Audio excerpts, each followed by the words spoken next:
This is going to be a video tutorial on how to view people that you have blocked on Facebook. I will be using the Google Chrome web browser on a desktop PC for this. Let me jump over to my browser here.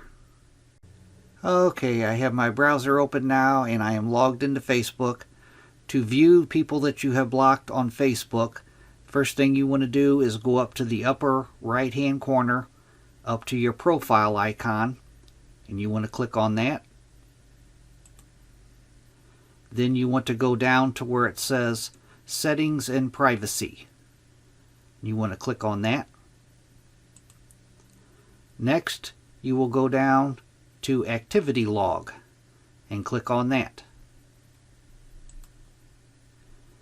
Now in the pane, off to the left hand side here, you want to click on Connections.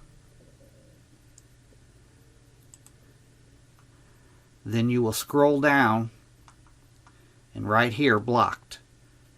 You'll click on this.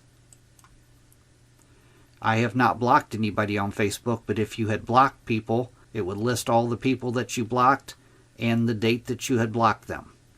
That is how you find all the people that you have blocked on Facebook. Thanks for watching.